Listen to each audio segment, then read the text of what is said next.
So we're actually going to begin today with a bit of a winter visualization meditation.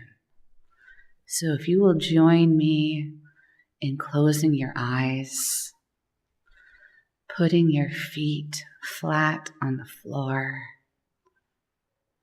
relaxing your shoulders,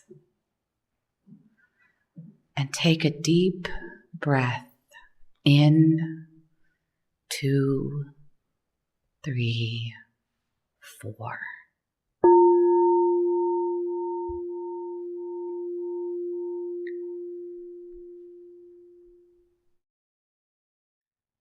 And continue to take slow, deep breaths as the pictures begin to form in your mind.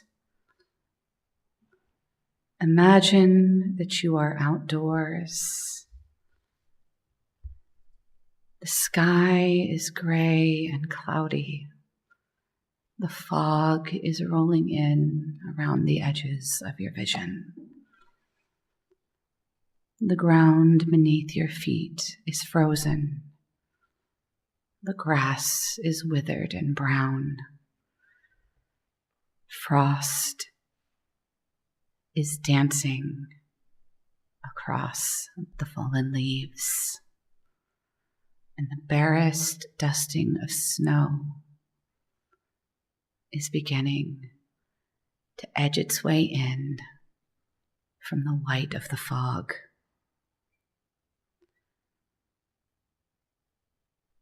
We are in a forest surrounded by trees, but it is winter, and all the leaves have fallen to the ground, and they are still there, laced with frost and trimmed with ice. It crunches if you choose to walk. Above you, branches reach barren, dark gray spikes into the smoky sky.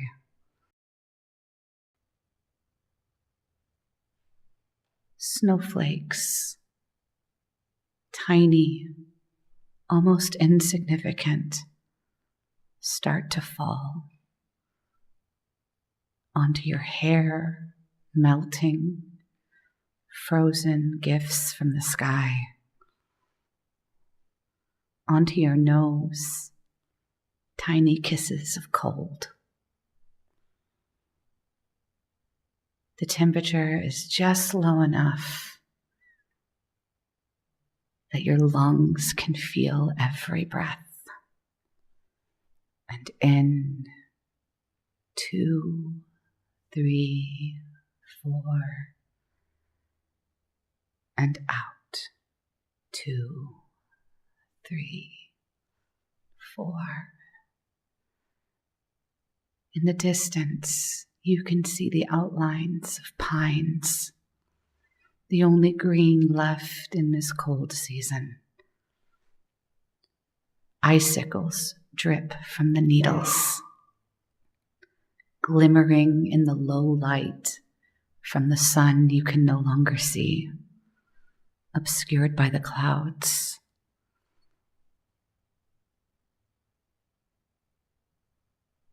And in, 2, 3, 4, and out, 2, 3, 4.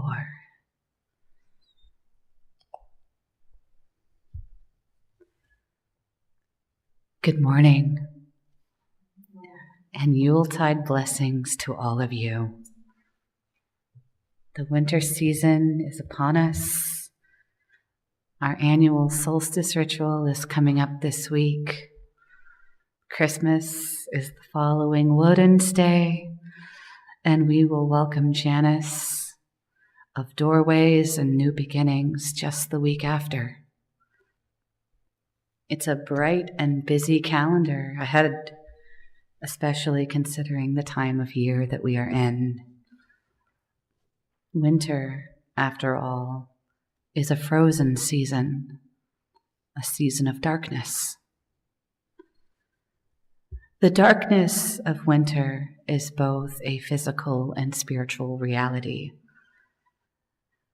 Physical aspect is simple enough to explain if you remember high school science class. The tilt of our sacred earth on her axis as she rotates around our star, the sun, is the literal physical reason for the season. The physical cause of our planet's seasonal cycles.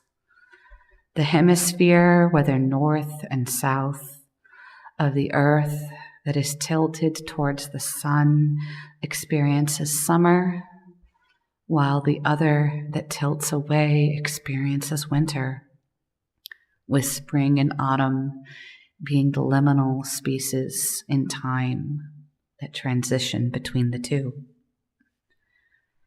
Right now, we are tilted away from the sun, so we are blessed with the season of winter, such as it is here in Texas. We are far enough north from the equator that there's a noticeable difference from summer. It's not 1,000 degrees outside, for one, thank goodness. Some of the days are actually cold. There's been a frost or two in the last few weeks. I've had to move a lot of my garden plants inside. The cats are very happy, my plants are not. It's nice and foggy. We've actually got some desperately needed rain.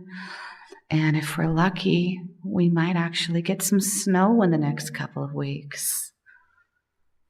I say lucky, of course, because I used to live far enough north that I miss the stuff. I also miss people knowing how to drive in it, but that's another story. But the cooler weather we're enjoying right now, the cooler weather of winter, is because of the darkness that winter brings. Being tilted away from the sun means that we get less sunlight. And ever since the summer solstice back in June, we've been getting less and less as the days get just a little bit shorter day by day and the nights just a little bit longer. The darkness chipping away, growing stronger and stronger until it all culminates this week. The winter solstice will bring all of that darkness to a climax once again. The shortest day of the year will give way to the longest night, and Yule, midwinter, our solstice, will bring the longest and deepest darkness of the year. Now, darkness has a rather dark reputation these days. There's all sorts of negative associations with it in modern Western philosophy. The current binary thinking of light and dark as somehow being equivalent to good and evil. It's unfortunate because that's not what darkness is at all. It's not what the dark half of the year is. It's not what winter is. Darkness is just as good as light. It is just as holy. Darkness has just as much a place in our lives as light. The cycles of night and day, winter and summer, are intrinsic parts of nature and vital to life on earth. And we, mere humans, no matter how much we try to deny it, are still very much a part of nature. So we too need the darkness just as much as we need the light. We need it physically, and we need it spiritually as well. The darkness of winter is vital to rejuvenation for life on earth.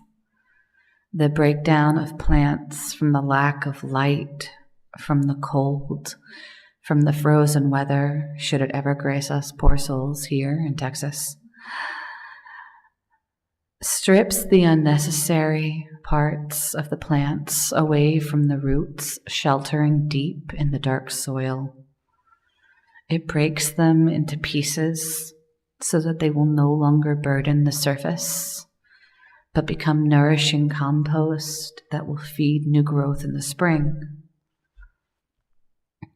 Winter has always been a time to strip away the unnecessary. It's a bittersweet gift that the earth offers us, but it is always a gift nonetheless. Gone is the riot of green leaves of summer, the blossoms of spring, and the fruits of autumn. They've long since been cut away and carefully preserved, that we might sustain ourselves through the dark months ahead. But without those dark months, that quiet rest of winter, there would be no energy for spring to build itself anew. Darkness is holy, but not the kind of holy that we are raised to think of these days. It's not loud. It's not a glorious kind of holy. There are no blaring trumpets or processioners on street corners with colorful signs. Instead, holy darkness is quiet and still. It is a peacefulness held close to the heart of those who have found it. Holy darkness is the quiet camaraderie found in a meditation, practitioners silent in their seiza as they contemplate the unknown. It is the breathless wonder of a child looking up at the stars on a clear winter night when the light of the sun is so far away that every distant sun, not our own, shines like a jewel embroidered on the black velvet of the sky. I would argue even that holy darkness is the natural state of the cosmos, that silent space between each galaxy, holding up the lights of the universe, giving birth to stars and planets alike. Holy darkness is the protective cradle of the womb, where life grows hidden and safe until it is strong enough to survive the world beyond. That is where you will find holy darkness. That is its purpose and its place in the universe. It is quiet. It is restful. It is creative. Holy light, on the other hand, is the opposite. Vibrant, outgoing, active. And these are good things too. Light and dark are both part of nature after all. Nature, she is beyond the trivial human ideations of good and evil. Nature simply is, and humans will have to make what they will of her. In the end, though, if you take a step back and look at nature as a whole, you will see that the circle of life always comes back around to itself. The cycles of the seasons will always balance back out. Winter to spring, to summer to autumn, and always back to winter again. That is the balance of nature. And humans, even unconsciously, crave that balance. Yule, the solstice, celebrates the ultimate strength of winter and darkness. Yet our celebrations often incorporate the opposite. Just as we would seek the cool shade in the heat of summer, in the depths of winter, we are driven to find greenery and warmth. It's something I learned in my training as an artist in particular, that if you want something to truly be appreciated, you need to put it in contrast. No one's going to care about the color orange if your entire canvas is a tangerine dream. But if you paint the golden wings of a monarch butterfly onto a carpet of clover, that is when she becomes the masterpiece. And we celebrate the solstice in a very similar way. After all, when the world is cloaked in gray ice and white frost, that is when the bright orange glow of the hearth is the most appealing. When the cold is so sharp that it burns your lungs, and the roads are so terrible that no one wants to drive anywhere, that is when we cherish the company of our loved ones the most. When the deciduous trees have dropped their leaves and the grass has withered to stalks, that's when we reach for the evergreen boughs of pines and hollies. The tradition of giving gifts in the holiday season is much the same. Winter is a time of physical scarcity, or at least it was, before modern refrigeration and mass transport. There's no fruits on the trees, no grain in the fields, no fallen nuts. Anything left out in the wild is buried under ice and leaf litter, rotting away into that very precious compost. Animals are hiding away from the cold, rivers are frozen. Providing for yourself in these times was difficult if you didn't save enough resources earlier in the year. And this is about the time of year that things can start looking a little bleak. Firewood carefully measured, pantries guarded. So those who had more were expected to share with those who did not. Or the lack of farm work with nothing growing meant that you had more time for craft works. Winter is especially good time for fabric crafts like crochet and knitting.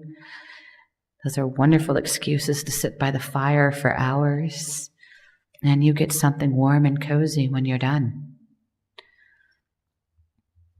And then you get to give it away to people you love, who love you in return, and who love and appreciate those gifts. And if any of this is starting to sound like your holiday plans, there's a reason for that. These traditions go back centuries because we seek what we are lacking. But it is the lacking that makes us appreciate it all the more. There's a kind of sympathetic magic in our celebrations. We unconsciously strive to bring the fulcrum of our lives back into balance. We act on what we are missing. And there's a beauty to that. But we should never forget to appreciate what we have as well. Because it is the barren branches of the trees that make the holly and the ivy so lively. It is the chill of winter that makes the warmth of the fire and hot cocoa so inviting. It is the long silence of winter nights that make our carols so joyous. And it is the precarious of traveling in winter and the inclement weather it brings that makes the company of kith and kin so welcome. It is the uncertainty of resources that make gifts so precious. It's the anticipation of waiting that makes opening them so much fun. It is the strength of holy darkness of the winter solstice that makes the return of light so beautiful. It is the long stretch of night, frozen and dark, that makes the dawn so glorious.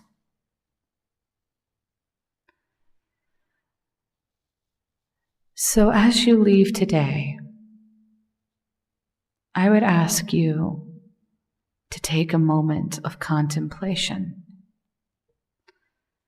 to take in the stillness and the quiet of this wonderful winter season, to breathe a long, slow, cool breath, pulling the winter air deep into your lungs. And tonight, look up into the rich, powerful ebony of the starry sky and the glorious white diamond that will be our full moon, this cold moon of the year. And to appreciate the winter for the holy space in time and nature that she is. Winter is a season of darkness. It is the season of rest and rejuvenation. Winter is a promise when the holy darkness is at its strongest, still offering light as a gift. I would ask you to cherish both. Blessed be and happy Yule.